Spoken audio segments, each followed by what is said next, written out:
அன்பு உறவுகள் அனைவருக்கும் இந்நேர வணக்கம். நான் உங்கள் சுகி. என்னுடைய சேனலுக்கு உங்கள் அனைவரையும் அன்புடன் வரவேற்றுக் கொள்கின்றேன். நான் இன்றைக்கி வெண்டைக்காய் குழம்பு தான் செய்ய போகிறேன்.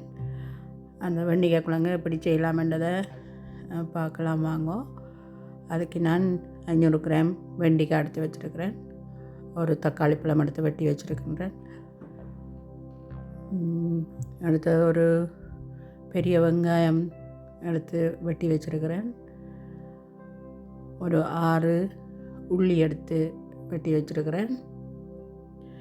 3 பச்சை மிளகாய் அதையும் கீறி வச்சுருக்கிறேன். ஒரு நெட்டு கருவேப்பிலை எடுத்து வச்சுருக்கிறேன். அதோட 2 மேசக்கரண்டி கறித்தூள் எடுத்து வச்சுருக்கிறேன். பாதி தேசிப்புளி,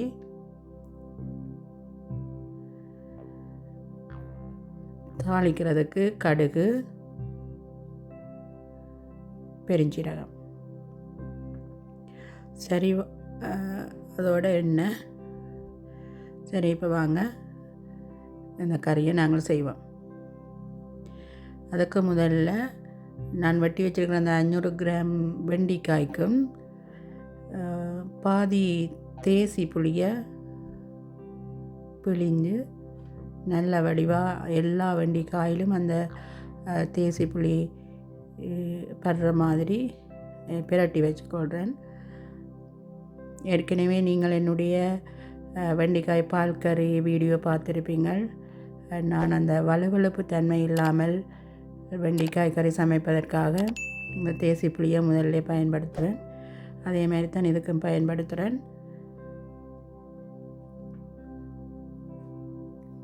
நல்ல வடிவாக தேசி புளி எல்லாத்துலையும் பிறல்ற மாதிரி இதை பிரட்டி வச்சுக்கொள்கிறேன் முதல்ல.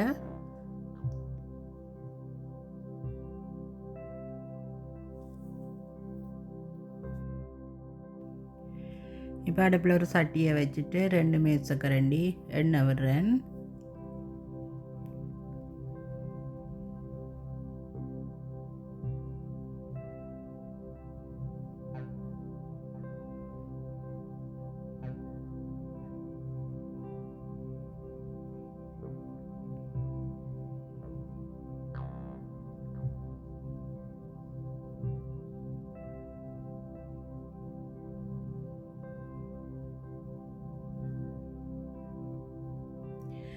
நல்லா சூடாயினதும் ஒரு தேக்கரண்டி கடுகு,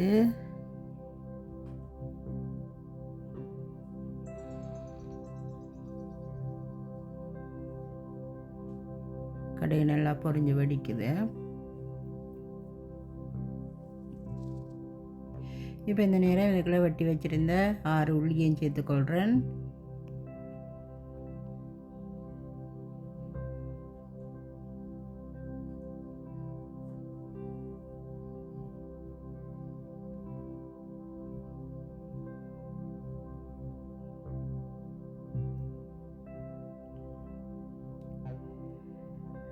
வெட்டி வச்சிருக்கிற ஒரு வெங்காயத்தையும் சேர்க்கிறேன்.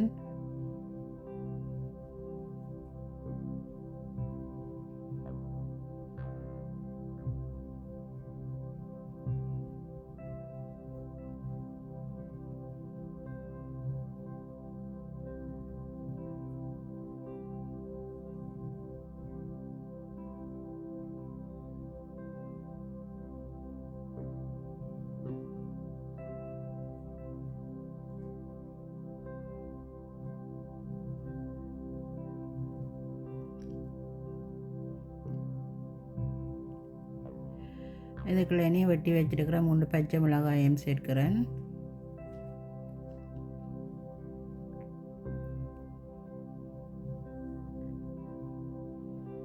எல்லாத்தையும் கலந்து நல்லா வதக்குறோம்.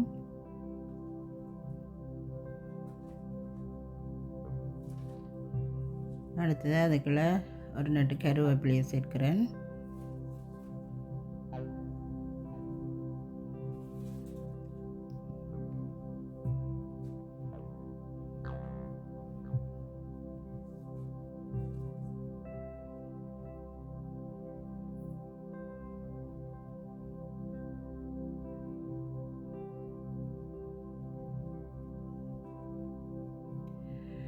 இந்த வெங்காயம் மிளகாயெல்லாம் ஒரு முக்கால் பதம் வதங்கினதும் ஒரு மேசக்கரண்டி பெருஞ்சீரகம் சேர்க்கிறேன். மன்னிக்கணும், ஒரு தேக்கரண்டி பெருஞ்சீரகம்.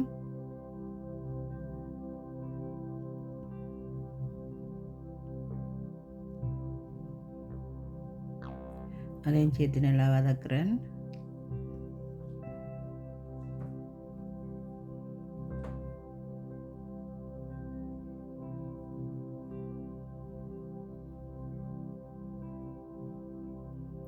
பாருங்க, வெங்காயம் நல்லா அப்படியே பொன்னிறமாக வதங்கி வந்து கொண்டிருக்கு. இப்போ இந்த நேரத்தில் நான் இதுக்குள்ள தேசி புளி பிரட்டி வச்சுருந்தேன், அந்த வெண்டிக்காயையும் சேர்த்து வதங்க விடுறேன்.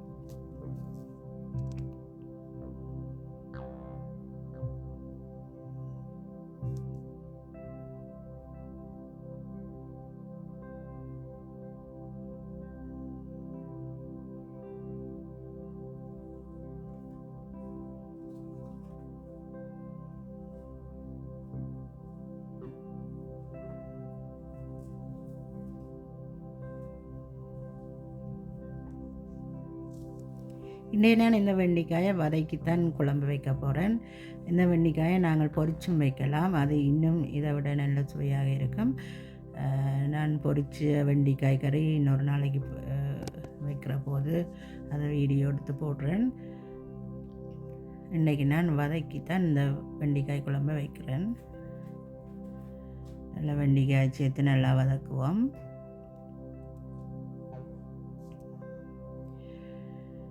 இப்போ வெண்டைக்காய் வதங்கினதும் அதுக்குள்ளே வெட்டி வச்சுருக்கிற ஒரு தக்காளி பழத்தையும் சேர்த்து வதக்குறேன்.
வெண்டைக்காய் வதங்கிட்டு இப்போ நான் அதுக்குள்ள எடுத்து வச்சுட்டுக்கிற 2 மேசக்கரண்டி தூளையும் சேர்த்துக்கொள்கிறேன்.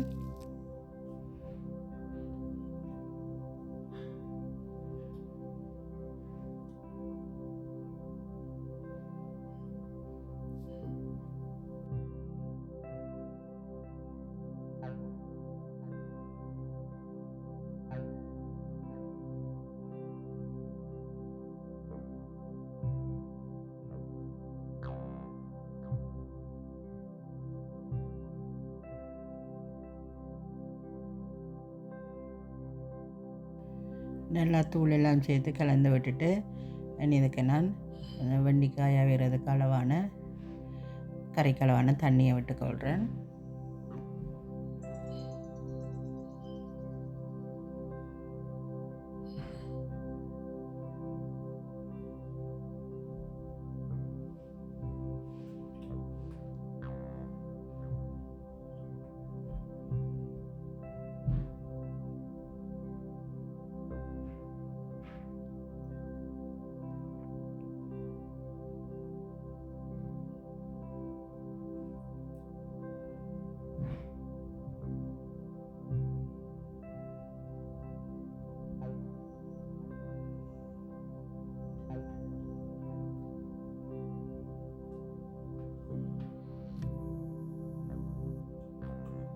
எனக்கு இந்த அளவு தண்ணி காணும். உங்களுக்கு கறி நல்ல தண்ணி கறியாக வரணுமெண்டா நீங்கள் உங்களோட அளவுக்கு ஏற்ற மாதிரி தண்ணியை விட்டுக்கொள்ளலாம்.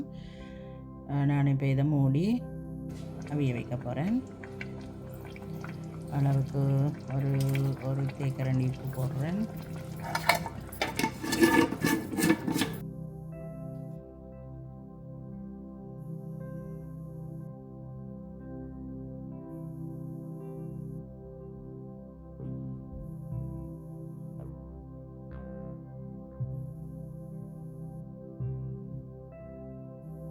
இனி மூடி அவிய விடுவோம்.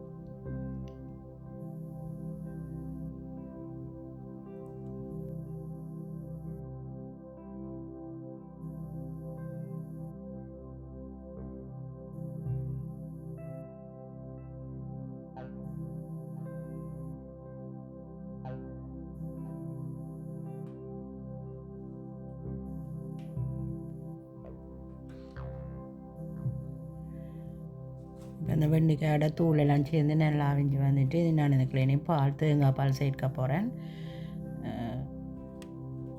1/4 கப் கட்டி தேங்காய் பால் அதுக்குள்ளே சேர்க்க போகிறேன் நான்.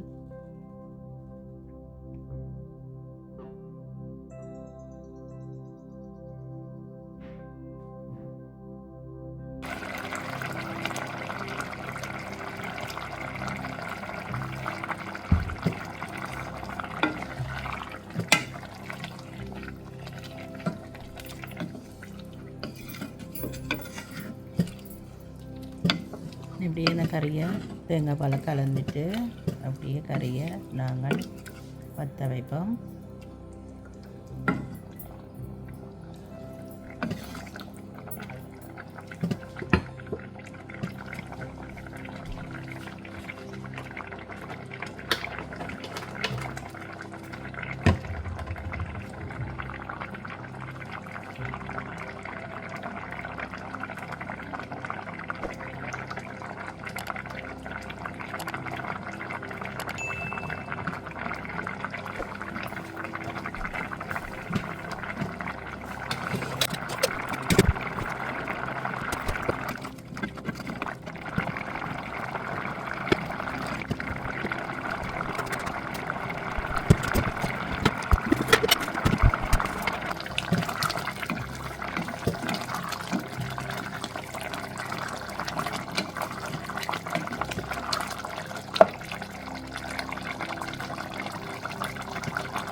இப்போ இந்த கறி நல்லா வற்றிட்டுது. எனக்கு இந்த பதம் காணும்.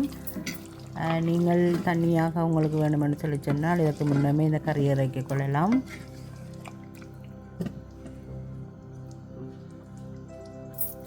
இப்போ எங்களோட வெண்டைக்காய் கறி தயாராகிட்டு. இதே போல் நீங்களும் செய்து பாருங்கோ. உங்களுக்கு எப்படி வந்ததுன்றதை கருத்து பட்டியலில் தெரிவிங்கோ. மீண்டும் இன்னொரு காணொளியில் உங்களை சந்திக்கின்றேன். நன்றி, வணக்கம்.